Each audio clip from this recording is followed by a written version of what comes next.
public document. Next question. It's an independent question. The member for Clark. Speaker, my question is to the Prime Minister. Prime Minister, in 2019 you explicitly stated that the TPI Federation had a compelling case to restore the eroded compensation of Australia's 28,000 totally and permanently incapacitated veterans. More recently, a Senate inquiry into the matter recommended that the Australian government consider an increase in the TPI payment to arrest and remedy the 7-decade decline in the real value of compensation. Prime Minister, will the government finally stop the delays, rhetoric and obfuscation and recognise the injustice being perpetrated against our TPI veterans?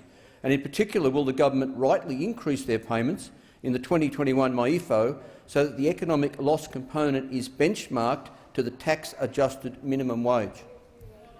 The Prime Minister has the call. Speaker, and I thank the member for his question and his keen interest in this issue.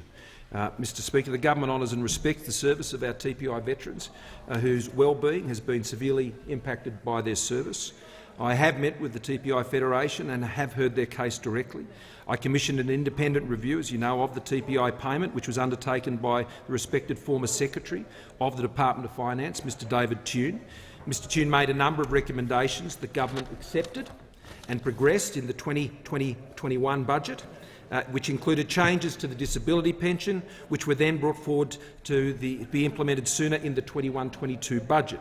We welcome the Senate Foreign Affairs, Defence and Trade References Committee report into the TPI payment, and we commend the committee for the thoroughness with which it has considered the complex issues raised in the course of that inquiry. We now consider those recommendations of the committee together with the views of the ex-service community and the previous reviews undertaken into the TPI payment when considering future policy options for support of TPI veterans. But the Minister for Veteran Affairs may wish to add to my answer, Mr Speaker.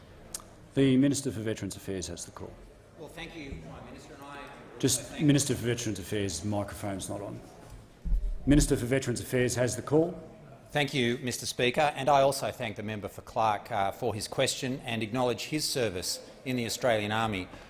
On this side of the House, Mr Speaker, we have many veterans, as there are on that side of the House as well, and we know how important it is to make sure that our veterans and their families have the best possible care our country can provide.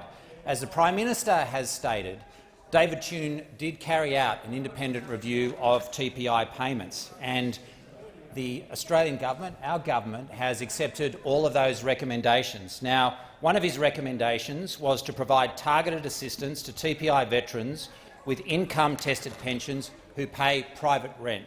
In short, he recommended that we abolish the Disability Income Rent Test from the Veterans Entitlement Act, or VEA. Now, this recommendation is addressed in our bill before the parliament at the moment. It is the Veterans Affairs Amendment Exempting Disability Payments from Income Testing and Other Measures Bill 2021. It's in this House at the moment, Mr Speaker, and what that will do is ensure that disabled veterans will now have the same access to rent assistance as those Australians who receive it from Centrelink. And it addresses a key finding of the Tune review. The Minister will resume his seat. The member for Clark. Speaker, on relevance, the question goes to the issue of the erosion in real value of the TPI pension over 70 years, which I understand now is only about 60% of its value in real terms compared to its origins. The member for Clark has raised his point of order. It's not an opportunity to relitigate the question. The Minister will return to the question, please. Thank you, Mr Speaker. So I would urge all members of this House and also the other place to support this very important legislation next week and get it passed. In terms of issues relating to MYEFO, they're a matter for the Treasurer, Mr Speaker, but if the member for Clark would like to come and discuss those issues with me or anyone from that side of the House, my door is always open. We'll even put the kettle on for you, member for Clark.